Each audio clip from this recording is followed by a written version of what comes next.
دا یو خور سوال کړی دی، وایي زه بیماره ومه او الله راله روغ صحت راکړو، او چې کله الله روغ صحت راکړو نو ما دا لوز وکړو د الله سره چې زه به هغه ودونو له او پروګرامونو له نظم چې په هغې کې ټنګ ټکور وي، چې الله راباندې دومره احسان وکړو، نو زه به د ګناه ځایونو ته نه ځم. اوس زه ښه شوی یم او نه ځم داسې ځایونو ته، خو خاوند راته بعض خپلوان د هغوی څه پروګرام دی وایي چې دې له به لازم ځې، نو زه به څه کوم؟ الجواب، کله چې څوک دا ووایي که نه چې زه د الله سره دا لوز کوم یا د الله په ما باندې دا شو، نو دې ته منښته وایي. دې څه وایي؟ منښته. دویمه مسله هغه دا ده، هغه شادي حال او هغه پروګرامونه چې دی خور ویلي دي چې زه به نه ځم او دی د الله سره لوز کړی دی او په هغې کې چې دی سندرې دي، پښتنو اوس بله شروع کړې ده، بلې کیسې نه تاسو خبر به یې دي. پښتنو هغه غیرتمند پښتانه چې به یادېدو هغه اوس بله کیسه شروع کړې ده، او د پښتو نه مخکې موږ مسلمانان یو، پښتانه یو، نو هغه مسلمانانو او هغه پښتنو اوس بله کیسه شروع کړې ده. موږ خو جړه دا کوله، موږ وایو ودونو کیسې ټنګ ټکوري، کیسه د ټنګ ټکور وه، چېرې دا ناروا ده. اوس بل سټایل شروع دی، هغه د دې هندوانو نه او انګریزانو نه او د دوی نه زده کړی، باقاعده د چا چې د کوم هلک چې واده وي او کومه جنۍ چې ورته واده کېږي هغه د ټولو په مخ کې یو ځای ناستي. دا قسم تا به نه یې اورېدلي ده، ته که زه بله دنیا کې هلک دننه ځي که نه، ښه باقاعده کرسۍ باندې کښېني، ښه ګډاګانې کېږي، او صرف هلک نه د دې کوړمې چې نور کوم هلکان دي هغه هم ناستي، او اوس هم ناستي، پردي هم دننه راغلي، تصویران، ګډاګانې. اوس بله مسله شته ختمه، ټنګ ټکور کیسه ختمه. مسله اوس دا چې واده کې دننه شادي حال کې چې کومه کرسۍ ګټه لګېدلې ده د ناوې د ناستې دپاره د زنانو په ځي کې، د هغې سره به دویمه کرسۍ ږدي هلک له، نو هلک به د زنانو منځ له راځي، د هغه سره به نور هلکان راځي، او دلته به تصویراني، دلته به ګډاګانې، دلته به نکریزې لګوي، دلته به تحفې ورکوي. اوس هغه پښتانه، هغه زاګه باګه، هغه غیرتیان، هغه خور لور مور چې زمونږ داسې تاریخ دی چې زمونږ د ښځو به چا بورقه نه لیده، بورقه، زه ښځه نه یم، زمونږ د ښځو بورقه چې به چا ولیده دا به موږ عیب ګڼو،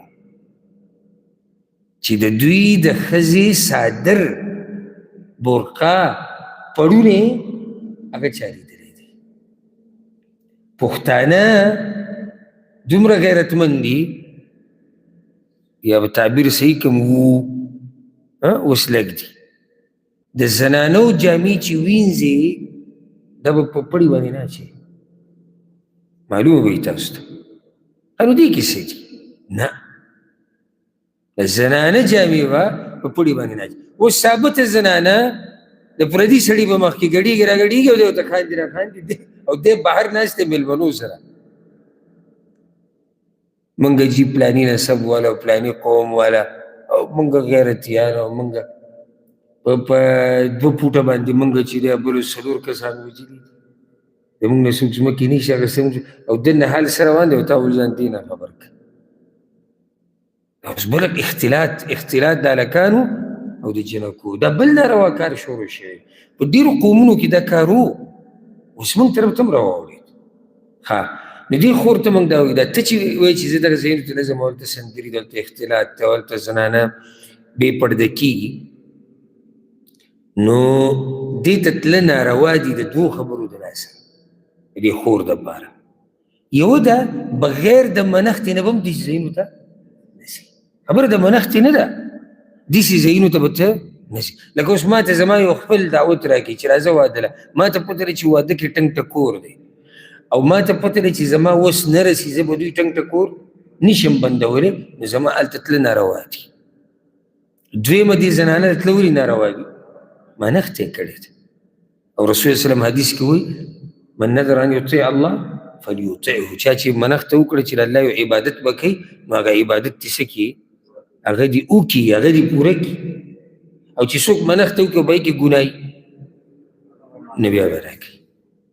ها اوس که چېرته داسې وشي بل صورت د مسئلې، یو ځي کې واده دی او واده په شادي حال کې دی، پروګرام دی او هېڅ ناروا پکې څه نشتي، نو دې ته تله روا دي که نه روا؟ دې ته تله روا دي. ولې روا دي؟ څه ناروا پکې نشتي، خو دې زنانه له تله روا دي نه، دې وایي زه به شادي حالو ته نه ځم، ټکی عام کړی دی نو دې منښته کړې ده. اوس که چېرته وایي چې نه خاوند مې نه پرېږدي، په مسله زما ګوره دا طریقه ده، زه پوره مسله سړي ته واضح کوم الحمدلله چې مې وس رسي. اوس دا وایي چې نه خاوند راته وایي چې ته به ځې، نو دا به د خاوند خبره نه مني چې کله هلته ناروا کارونه کېږي او په طریقه به یې پوه کړي ځکه چې خاوند دی. د هغې یو بدیله طریقه بله شتي چې دا ورته ووایي چې ګوره زه دغه ځایونو ته نه ځم، یو خو ما منښته کړې ده، دویمه دې ته تله هسې هم ناروا دي او ما ته زما رب وایي مه ځه او ته راته وایې ځه، نو زه خو به د رب منم. خو زه به بل کار وکړم، د دې واده مبارکۍ له یا د دې ښادۍ مبارکۍ له به زه بیا د دوی کور ته لاړم، نو خاوند هم راضي شو، الله هم راضي شو. صحیح ده که نه ده؟ او هېڅ ناروا پکې نشتي، بیا هم دا نشي تله. خاوند ورته وایي ځې به، نو دلته اوس دا خاوند راضي کولی شي، لاړه دي شي او د دې منښت او قسم به کفاره ورکړي. خیال م دی که نه؟ دلته ورته موږ دا ونه وایو چې د خاوند به نه مني. ولې؟ ځکه چې د خاوند خبره اهمیت لري او شریعت ګنجایش ورکړی دی د منښتې د ماتولو او هلته څه ناروا نشتي. وته چې تاسو زما په دې مسله ورسېدی، نو دا ما هغه مسله تفصیلا ذکر کړه چې په کومو صورتونو کې تله روا دي، په کومو کې ناروا دي، کم کې د خاوند خبره منلی شي او په کم صورت کې د خاوند خبره نشي منلی. باقي چې کوم سوالات دي هغه به روان نشي سته پوهېږو. الله رب العزت دې موږ پوه کړي په قرآن او په حدیث باندې. هذا والله أعلم وصلى الله وسلم على نبينا محمد.